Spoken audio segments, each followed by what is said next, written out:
दोन्ही महिन्यांचे एकत्रित 3,000 रुपये दिले जाण्याची शक्यता आहे। वेळेला लाडकी बहीण योजनेचा शासन निर्णय निर्गमित करण्यात आला, त्यावेळेला त्या शासन निर्णयामध्येच नमूद केलेलं आहे की शासनाच्या ज्या वेगवेगळ्या योजना आहेत आणि ज्याचा लाभ हा माता भगिनी किंवा लाभार्थी घेत आहेत, याच्यामध्ये 1500 किंवा 1500च्या अधिक ज्या योजनेचा लाभ, ज्या रकमेचा लाभ जर ती लाडकी बहीण घेत असेल तर ती या योजनेमध्ये पात्र होणार नाही। एक नमो शेतकरी योजना जी आहे याच्यामध्ये त्या ज्या महिला आहेत, माता भगिनी आहेत, यांना 1000 रुपयाचा लाभ मिळत असतो। त्याची जी वरची 500ची कॅपिंग आहे, म्हणजे ती शासन निर्णयामध्येच सुरुवातीच्या नमूद केलेली आहे की किमान 1500चा लाभ हा शासनाचा प्रत्येक लाडक्या बहिणीपर्यंत पोहोचला पाहिजे आणि त्यानुसार नमो शेतकरी योजनेच्या ज्या लाभार्थी आहेत या साधारणपणे 5.5 ते 6 लाख आहेत। त्यांना या योजनेतून वगळण्यात आलेलं नाहीये, फक्त त्यांना 1000 रुपये हे नमो शेतकरी योजनेतून मिळतात आणि वरचे 500 जे आहेत हे आपल्या लाडक्या बहीण योजनेच्या माध्यमातून मिळत असतात। त्याच्यामुळे त्या संदर्भातलं कुठलंही वगळण्यात आलेलं नाही। 20-25 लाखचा जो आकडा आहे हा माध्यमांकडून किंवा अशाच पद्धतीने अफवांच्या इथून आलेला आहे।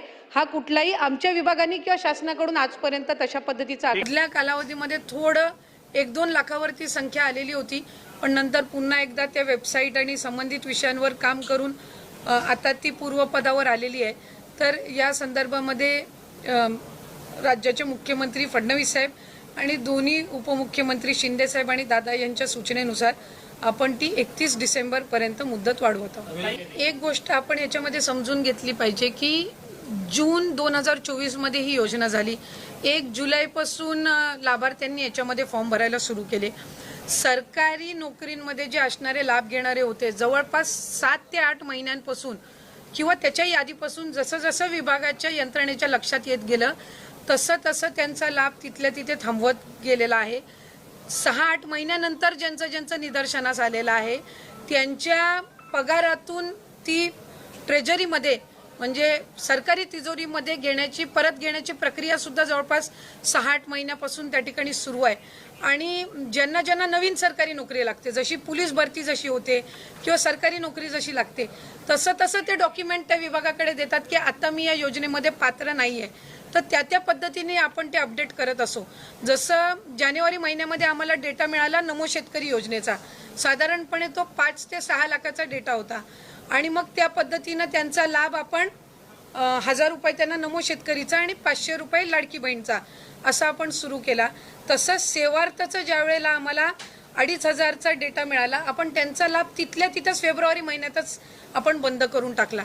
काही वेळेला असं होतं की प्रसार माध्यमांकडे किंवा पत्रकार म्हणजे वर्तमानपत्रांकडे 2-2, 3-3 महिन्यानंतरचे केसेस सुद्धा समोर येत आहेत आणि मग ते नव्याने आत्ताच झालेत अशा पद्धतीची त्या ठिकाणी एक म्हणजे संभ्रम निर्माण होत आहे। आम्हाला ज्या वेळेला सरकारी जिथं नोकरी लागलेली असेल किंवा काय हे जसं त्यांच्या याच्यावर अपडेट होतात त्यावेळेसपासूनच आपण त्यांचा लाभ देण्याची प्रक्रिया बंद करत असतो।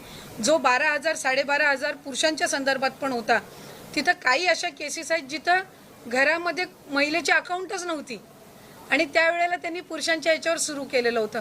नंतर स्वतःची स्वतंत्र अकाउंट आल्यानंतर त्यांनी ते अकाउंट बदलण्याचा सुद्धा प्रयत्न केला।